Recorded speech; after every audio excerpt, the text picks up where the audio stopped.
तो स्वागत है आप सभी का एजुकेशन की 86 में। और देखिए, इस वीडियो के माध्यम से एक बहुत इंपॉर्टेंट सूचना देने जा रहे हैं आप लोग को। रेलवे रिक्रूटमेंट बोर्ड की तरफ से शिक्षकों की बहाली निकाली गई है और 6 फरवरी लास्ट डेट है फॉर्म भरने का। ये हमने आपको पहले ही फॉर्म भर के बता भी दिया है अपने चैनल के माध्यम से कि फॉर्म कैसे भरना है, लेकिन वहां पर एजुकेशन क्वालिफिकेशन को लेकर जो है डिटेल में जानकारी हमने नहीं दी थी। कारण उसके पीछे यही था, वहां पे फॉर्म भरते समय बहुत सारे लोगों को एलिजिबिलिटी पर आकर जो है यहाँ पे खेद हो रहा था। पहली चीज तो देखिए, जो लोग प्राइमरी टीचर बनने जा रहे हैं उनको रेलवे ने यहाँ पर क्या है तो बीएड अलाउ कर दिया है, मतलब कि बीएड जो छात्र किए हैं वो प्राइमरी में भी जा सकते हैं। तो ये सबसे पहला तो सवाल ये बनता है कि क्या रेलवे रिक्रूटमेंट बोर्ड की जो नोटिफिकेशन है वो कौन तैयार करता है? क्या वो आरटीई एक्ट के तहत तैयार नहीं किया जाता है, या कोई ऐसी शैक्षणिक संस्था जो कि इसका नोटिफिकेशन तैयार करती है, या फिर रेलवे रिक्रूटमेंट बोर्ड जो है अपने तरीके से जो है अपना ये बहाली का प्रक्रिया निकाल रहा है? तो इन सब के ऊपर रेलवे को एक नोटिफिकेशन देना चाहिए। वैसे तो बहुत सारे ईमेल वगैरह हो रहे हैं, ईमेल के माध्यम से छात्र पूछ भी रहे हैं, तो रेलवे ने यह साफ साफ कह दिया है कि जो भी नोटिफिकेशन हमने जारी किया है वो एलिजिबिलिटी आप अगर रखते हैं तो आप एलिजिबल हैं आवेदन करने को लेकर। वहां पर इन्होंने कोई भी एक्ट के बारे में जवाब नहीं दिया कि आरटीई एक्ट क्या है, एनसीटी का गाइडलाइन क्या है ना। चूंकि क्या है, एनसीटीई भी जो आपका गाइडलाइन तैयार करती है वो भी राइट टू एजुकेशन एक्ट के तहत ही तैयार होता है। इनके द्वारा भी किसी भी एलिजिबिलिटी की बात करें, चाहे प्राइमरी में हो, अपर प्राइमरी में हो, टीजीटी का हो या पीजीटी का हो।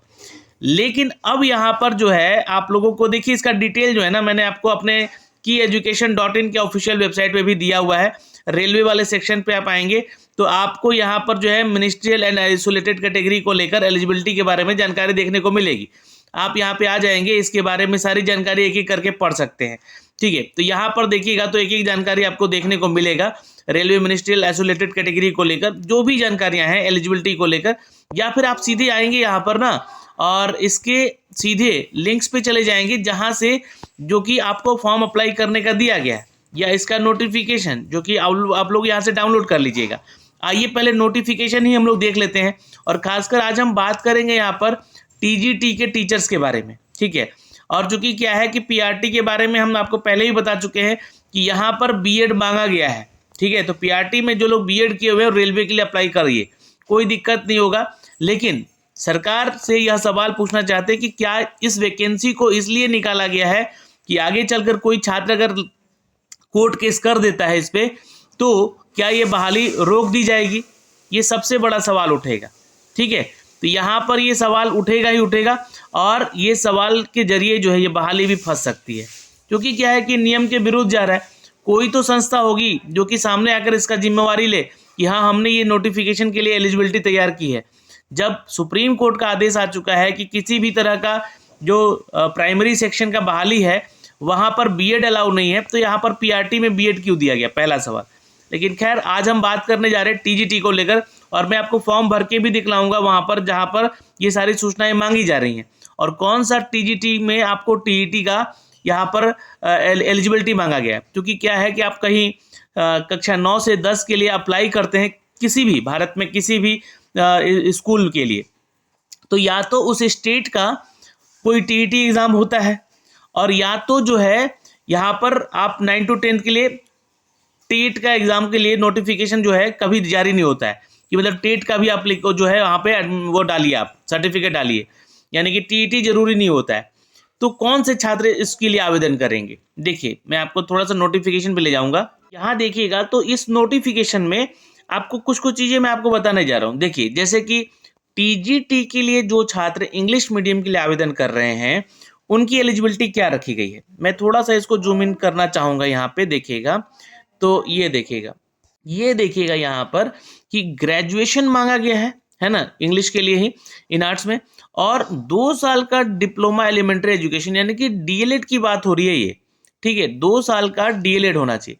तो आप बताइए हमें कि सर टीजीटी में डिप्लोमा की क्या एलिजिबिलिटी है? टीजीटी तो यहाँ पर आपका बीएड मांगता है। ठीक है, आपने बीएड भी मांगा है आगे चलकर, पर ये छात्र ग्रेजुएशन प्लस डीएलएड हैं, तो किस आधार पर ये सिलेक्शन का जो एलिजिबिलिटी रखा गया है ये तो सवाल बनता है।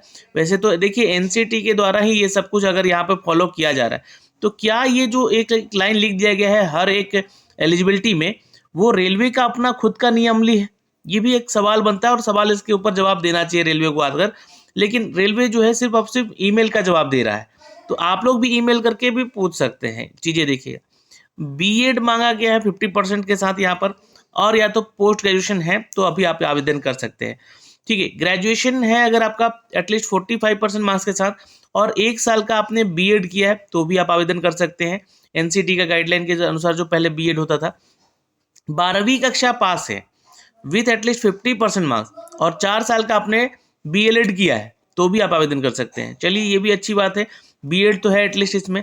ठीक है, और यहाँ पर जो है 12th में पास हैं आप और प्लस 50% के साथ 4 साल का कोई कोर्स किया है, बीए या बीएससी एड या बीए एड या बीएससी एड, तो भी आप इधर आवेदन कर सकते हैं। ये भी अच्छी बात है।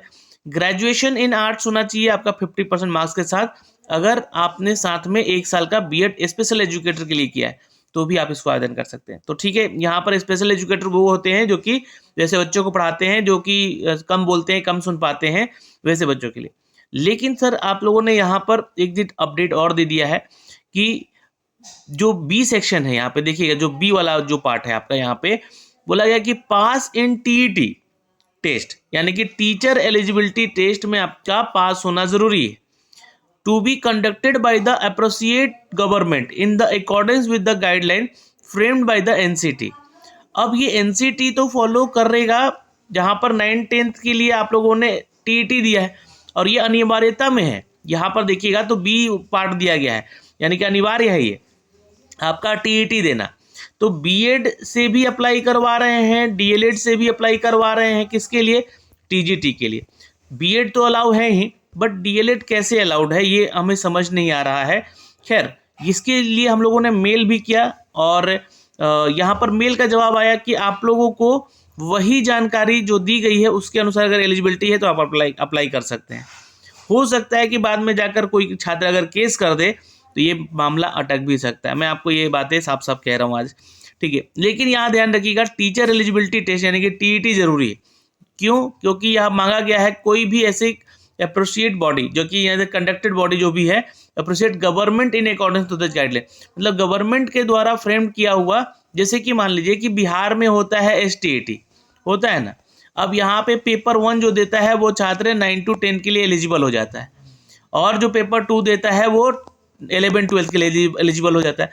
तो यहाँ पर तो हो रहा है टीईटी एग्ज़ाम, बिहार स्टेट में टीईटी एग्ज़ाम हो रहा है। तो ये छात्र तो अपना जो है टीईटी का जो एसटीईटी का जो क्वालिफिकेशन है वो यहाँ लगा देंगे फॉर्म भरते समय। लेकिन अन्य राज्य में टीईटी तो नहीं होता है माध्यमिक और उच्च माध्यमिक विद्यालयों के लिए, यानी 9, 10 और 11-12 के लिए। बहुत कम ऐसे स्टेट है जहाँ पर इनके लिए होता है एग्ज़ाम।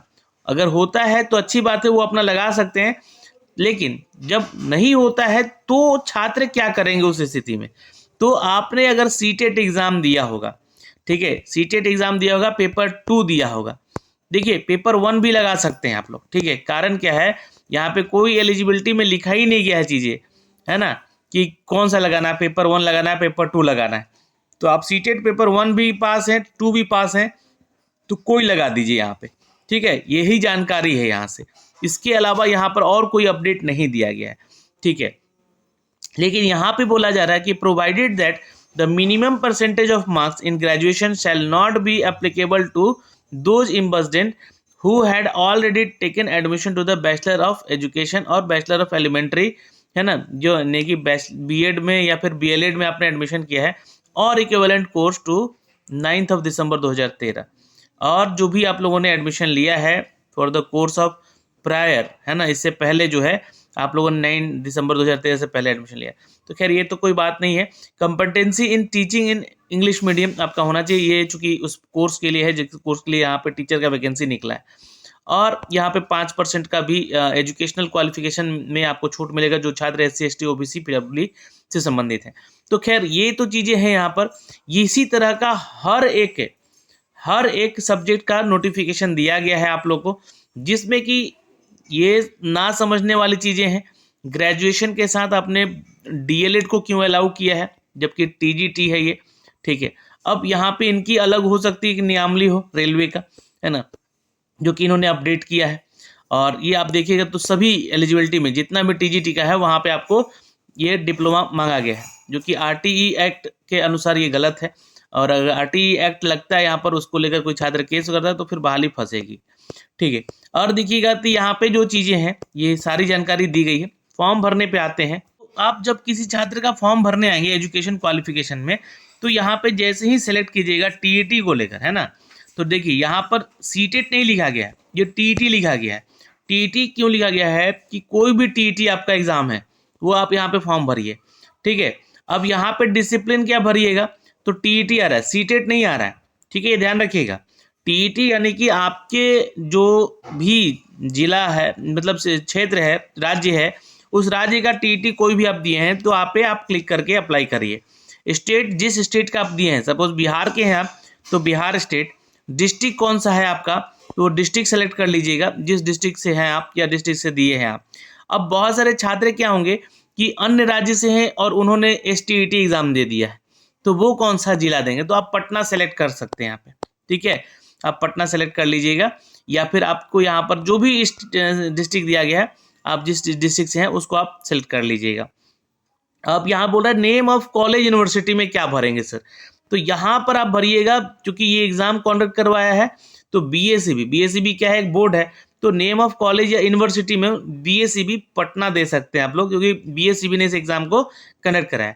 और डेट ऑफ पासिंग क्या देंगे सर, तो डेट ऑफ पासिंग वही देंगे जिस दिन आपका रिजल्ट आया हुआ था, जो आपके रिजल्ट पे आपका एक बीएसईबी यूनिक आईडी दिया होगा, है ना, और एक रिजल्ट का डेट दिया होगा, तो डेट वही डालिएगा। परसेंटेज क्या डालेंगे सर, यहाँ पे परसेंटेज जो भी आपका मार्क्स है ना, चूंकि क्या है उसको कैलकुलेट कीजिएगा। 150 नंबर में आपका कितना नंबर आया है, तो मान लीजिए कि सर 70 नंबर आया, तो ये कितना प्रतिशत हुआ वो कैलकुलेट करके आप यहाँ पे लिख दीजिएगा। इस तरीके से जो है अपना टेट का क्वालिफिकेशन का जो है डिटेल यहाँ पे आप डालेंगे। तो ये सूचना थी दोस्तों, जो कि बहुत सारे छात्र पूछ रहे थे इस फॉर्म को भरने को लेकर। तो इसमें कोई समस्या नहीं है कि आप टीजीटी के लिए अप्लाई कर रहे हैं, तो आप ध्यान में रखिएगा आपका ग्रेजुएशन होना चाहिए प्लस बीएड होना चाहिए, ये जानकारी है। और प्लस आपका टीईटी अगर आपने बिहार से दिया है तो एसटीईटी वाला लगा सकते हैं, या फिर अन्य राज्य से हैं नहीं दिए हैं टीईटी माध्यमिक उच्च माध्यमिक के लिए, तो आप सीटेट का जो है लगा लीजिएगा, है ना, पेपर 1 हो या पेपर 2 हो, ये लगा लीजिएगा यहाँ पर। ठीक, और ये जानकारी बाकी यहाँ पर अगर सीटेट वाले हैं तो यहाँ सीबीएसई डालेंगे, सीबीएसई। ठीक है, ये जानकारी है यहाँ पर। तो इस तरीके से जो है आप अपना फॉर्म भर सकते हैं, यहाँ पे आगे बढ़ सकते हैं। जय हिंद।